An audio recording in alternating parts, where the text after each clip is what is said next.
मैं आपको बताता हूं, ट्वेल्थ का कभी भी आपको लोड नहीं होगा, क्योंकि ट्वेल्थ क्लास में जो भी चीज हम लोग पढ़ा रहे हैं वो कहीं ना कहीं आपके जो आंसर शीट होगी उससे मैच करेगी। अभी क्या है ना, हर स्कूल के टीचर के अपने हिसाब से चलती हैं चीजें, ठीक है, वो चाहता है कि ऐसे ही लिखो, लेकिन बोर्ड्स ऐसा नहीं है। अगर आप कंसेप्चुअली सही है तो आपको मार्क्स मिलते हैं।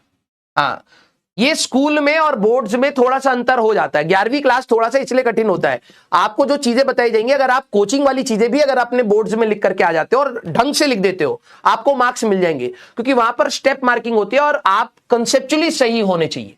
आप अलग तरीके से रिप्रेजेंट कर रहे हो, उससे कोई मार्क्स नहीं काटेगा आपके, लेकिन स्कूल में ऐसा नहीं होता है। स्कूल में भाई जैसा हमने बताया है वैसा का वैसा ही चाहिए होता है, तो ऑब्वियस है कि वहां पर मार्क्स नहीं आएंगे। लेकिन 12वीं में आपको दिक्कत नहीं आएगी, इतने सालों से पढ़ा रहे कभी कोई दिक्कत नहीं आई है। जिसने 12वीं क्लास में कंपटीशन और बोर्ड्स दोनों साथ में पढ़ा है और तरीके से पढ़ लिया है, तो कंपटीशन की जो तैयारी कर रहे हैं उसी के हिसाब से आपका काम निकल जाता है।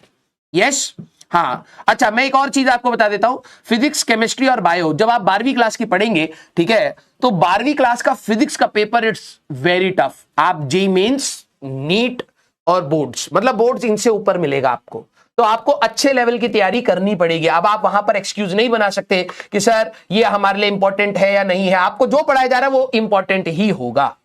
यस, हाँ, तो 12वीं क्लास में कंपैरेटिवली आपको ये वाली दिक्कत महसूस नहीं होगी, इसका तो मैं पूरा ध्यान रखूंगा। लेकिन अब आते हैं हम लोग आप अपने नेक्स्ट टॉपिक। यस, स्टार्ट किया जाए। होमवर्क क्वेश्चन आज डिस्कस करेंगे। यस, आइए। तो सबसे पहले जरा मैं ईमानदारी से बोल रहा हूं, almost we are in mid of the syllabus, ठीक है। रोटेशन जैसी होगा तो हमारा, आप ये समझिए 60% सिलेबस खत्म हो जाएगा, क्योंकि उसके बाद के चैप्टर्स इतना टाइम टेकिंग नहीं होते। लेकिन एक चीज मैं आपको क्लियर बता रहा हूं कि अंधेरा सा फील होगा, ठीक है, क्योंकि इतनी सारी चीजें, और दिस इज क्वाइट नॉर्मल, ठीक है। मतलब थोड़ा सा 2 मिनट लूंगा, मेरी चीजों को समझने की कोशिश करना। मैं आपको डिमोटिवेट करने के सेंस में नहीं बता रहा हूं, मैं बिल्कुल रियल चीज बता रहा हूं। 11th क्लास की फिजिक्स सबसे पहला फ्रंट होता है समझ आना। रिटेंशन बहुत ही कम हो पाता है। रिटेंशन कहने का मतलब, आप जब एक बार पढ़ करके निकल जाओगे आपको लगेगा आप भूल गए, ये बहुत ज्यादा होता है। अब 2 प्रकार के वहां पर बच्चे होते हैं, एक जो जब भी रिकॉल करने की कोशिश करते हैं उनको लगता है यार मेरे को तो कुछ याद ही नहीं आ रहा, इसका मतलब मैंने कुछ पढ़ा नहीं है। ऐसा नहीं है, आपको वहां पर अपने आप को थोड़ा सा वो करना पड़ेगा कि कंटेंट ही इतना ज्यादा है। उस समय जब आप खाली बैठ करके रिकॉल करने की कोशिश करोगे, आपको हमेशा पैनिक होएगा, हमेशा पैनिक होगा, क्योंकि इतनी सारी चीजें हैं। Even in bio and chemistry, आप बायो में भी बैठ करके आप रिकॉल करोगे, आपको एक चीज मिस हो जाएगी, आपको लगेगा यार मेरे को तो सब भूल गया। ये बहुत नॉर्मल है, बहुत ज्यादा। लेकिन यहां से बच्चा क्या करता है ना, जो बच्चे कहते हैं यार मैं रिकॉल नहीं कर पा रहा हूं, इसका मतलब मेरे को अब पूरा दोबारा से पढ़ना पड़ेगा। नहीं, ये मत करना। अदरवाइज आप हमेशा अपने आप को उस प्रोसेस में डाल दोगे कि अगर आप एक भी चीज भूल रहे हो तो आपको अब पूरा चाहिए कि रिवाइज करके ही होगा, क्योंकि ये जो तैयारी है इसमें इतना सारा कंटेंट है। आप देखिए, आपके पास 3 मेन सब्जेक्ट्स हैं, नो डाउट आपके 2 एडिशनल सब्जेक्ट्स भी होंगे, इंग्लिश होगा और कोई एक्स्ट्रा आप लोगों ने लिया होगा, ठीक है। उनमें इतनी दिक्कत नहीं आएगी जितना इन 3 सब्जेक्ट्स में आपको दिक्कत आने वाली है। And this is quite normal कि जब आप किसी चीज को पढ़ते हैं तो आप उसको भूलेंगे, ठीक है। लेकिन आपका सबसे पहला फ्रंट है कि आपको समझ आ जाए, ठीक है, क्योंकि जब आप क्लास 12वीं में जाएंगे, जो बच्चे अभी बहुत अच्छी मेहनत भी कर रहे हैं ना, उनको भी ये फीलिंग आने लग जाती है कि यार कि मैं 11th क्लास तो भूल ही गया हूं। लेकिन अगर आपके अंदर ये फीलिंग थी कि यार कि जब सर पढ़ा रहे थे तब मुझे समझ आ रहा था, वो फीलिंग को यूज करके आप बहुत जल्दी रिवाइज कर ले जाते हैं। आपका जो 12वीं क्लास का सिलेबस खत्म होगा दैट विल बी इन नवंबर। आपके पास पर्याप्त 5-6 महीने रहते हैं। जेई वालों के बच्चों के पास कम महीना रहता है, 1 महीना ही रहता है पूरी 11th को रिवाइज करने के लिए। आपके पास पर्याप्त समय रहेगा कि आप 11th को दोबारा रिवाइज कर लेंगे। मेरी बात को बहुत ध्यान से सुनिएगा, ठीक है। तो इसके लिए सभी के साथ होगा कि सब लोग बच्चे भूल जाएंगे। जितना भी आप पढ़ेंगे, कोई 50% 11th पढ़ेगा, कोई 100% पढ़ेगा, कोई 20% पढ़ेगा। तो जिसने 50 पढ़ा है वो भी 10% पर आ जाएगा, जिसने 100 पढ़ा है वो भी 10% पर आ जाएगा। लेकिन सभी के अंदर की एक फीलिंग बहुत डिफरेंट होती है कि हाँ यार जब मैंने पढ़ा था मुझे समझ आ गया था, थोड़ी प्रैक्टिस कम थी, थोड़ी रिकॉल नहीं कर पा रहा हूं, मुझे अगर समय मिलेगा तो मैं जल्दी से पकड़ लूंगा।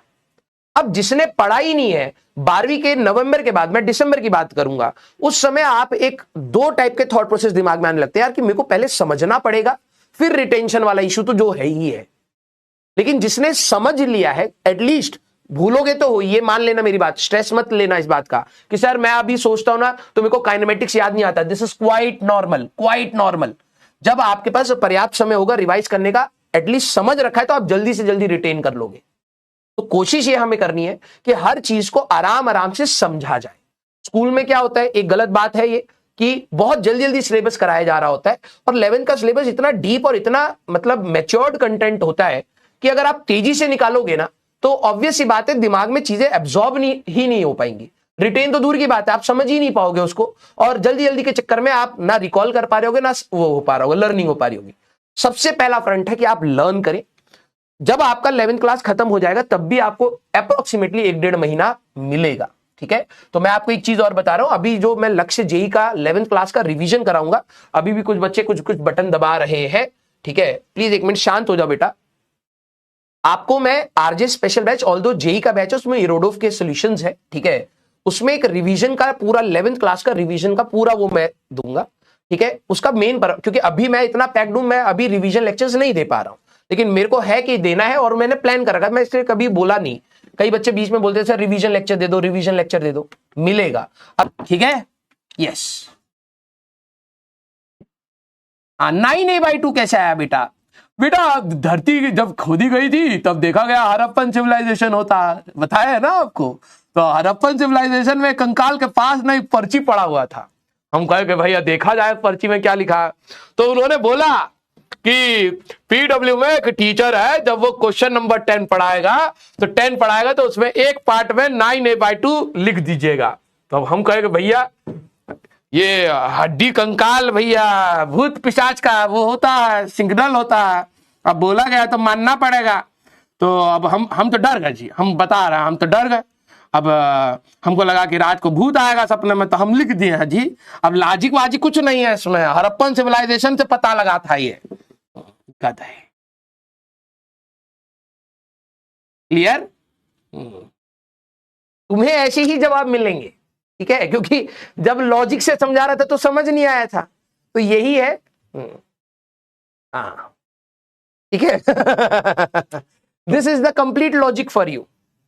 धरती खोदी गई, पर्चा निकला, उसी पर्चे में लिखा हुआ था क्वेश्चन नंबर 10 में टी वाला क्वेश्चन जब होगा तो ऊपर वाले के लिए 9A/2 ले लीजिएगा, आंसर सही आएगा। तो हमने कहा भैया और क्या चाहिए, यही इसीलिए तो धरती खोदी गई थी।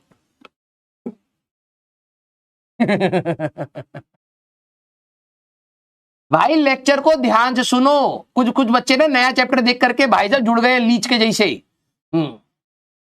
इनके ऊपर ना नमक रगड़ना पड़ेगा, नहीं तो लीच के जैसे है, झोंक खून पिएंगे ये। अब जो भी नए बच्चे आए हैं बेटा, थोड़ा सा पेशेंस के साथ रिवाइज करके आ क्लास में, जो चीज बोल रहा हूं उसको जरा एनालाइज कर, ठीक है। यस, चलिए भाई।